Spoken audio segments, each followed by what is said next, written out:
ಗುರುಭ್ಯೋ ನಮಃ. ಇವತ್ತೊಂದು ಸಾಧಕರಿಗೆ ಲಿಂಬೆಹಣ್ಣು ಮೇಲೆತ್ತುವ ತಂತ್ರ, ಅದನ್ನು ಯಾವ ರೀತಿ ಮಾಡಬೇಕು, ಯಾವ ರೀತಿ ಇಲ್ಲ, ಅದರ ಬಗ್ಗೆ ಮಾಹಿತಿ ಕೊಡ್ತಾ ಇದ್ದೇನೆ. ಸ್ಪಷ್ಟವಾಗಿ ಮಾಹಿತಿ ತಿಳ್ಕೊಳ್ಳಿರಿ.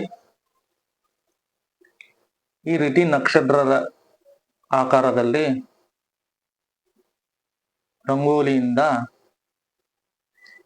ಒಂದು ನಕ್ಷತ್ರವನ್ನು ತೆಗೆಯಬೇಕು. ತೆಗೆದ ನಂತರ 7 ಲಿಂಬೆಹಣ್ಣು ತೆಗೆದುಕೊಳ್ಳಬೇಕು. 7 ಲಿಂಬೆಹಣ್ಣಿನಲ್ಲಿ ನಕ್ಷತ್ರದ ತುದಿಯಲ್ಲಿರುತ್ತೆ ಅಲ್ಲೊಂದು ಲಿಂಬೆಹಣ್ಣು ಇಡಬೇಕು. ಮಧ್ಯಭಾಗದಲ್ಲಿ 1 ಲಿಂಬೆಹಣ್ಣು ಇಡಬೇಕು. ಮಧ್ಯಭಾಗದಲ್ಲಿ ಇಡುವಂತ ಲಿಂಬೆಹಣ್ಣಿನಲ್ಲಿ ಸ್ವಸ್ತಿಕ್ ಅನ್ನು ಮಾಡಬೇಕು. ಸ್ವಸ್ತಿಕ್ ಮಾಡಿದ ನಂತರ ಆ ಲಿಂಬೆಹಣ್ಣಿಗೆ ಮಧ್ಯಭಾಗದಲ್ಲಿ ಇಡಬೇಕು. ಇಟ್ಟು ಮಂತ್ರವನ್ನು ಹೇಳಬೇಕು. ಮಂತ್ರನ ಹೇಳ್ತಾ ಇದ್ದೇನೆ, ನೋಟ್ ಮಾಡ್ಕೊಳ್ಳಿ. ಓಂ ರೀಂ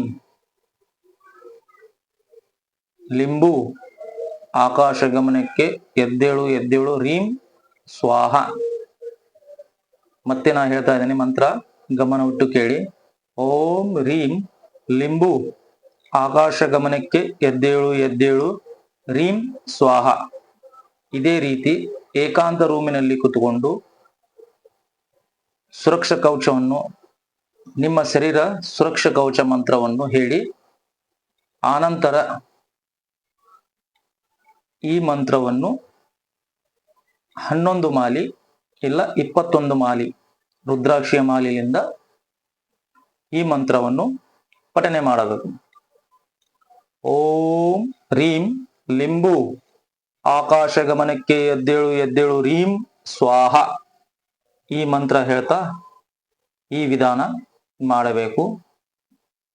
7 ದಿನ ಸತತವಾಗಿ ಒಂದೇ ಟೈಮಿಂಗ್, ಅದೇ ಟೈಮಿಂಗ್ ಅನ್ನೇ ತಾವು ಪ್ರತಿನಿತ್ಯವೂ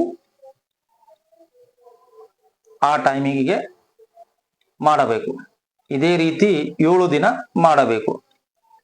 7ನೇ ದಿನಕ್ಕೆ ತಮಗೆ ಸಿದ್ಧಿ ಆಗುತ್ತೆ. ಸಿದ್ಧಿ ಆದ ನಂತರ ಇದೇ ಮಂತ್ರದಿಂದ ಲಿಂಬೆಹಣ್ಣನ್ನು ಅಂತರದ ಮೇಲೆ ನಿಲ್ಲಿಸಬಹುದು. ಈ ವಿಡಿಯೋ ಇಷ್ಟವಾದಲ್ಲಿ ಲೈಕ್ ಮಾಡಿ, ಸಬ್ಸ್ಕ್ರೈಬ್ ಮಾಡಿ.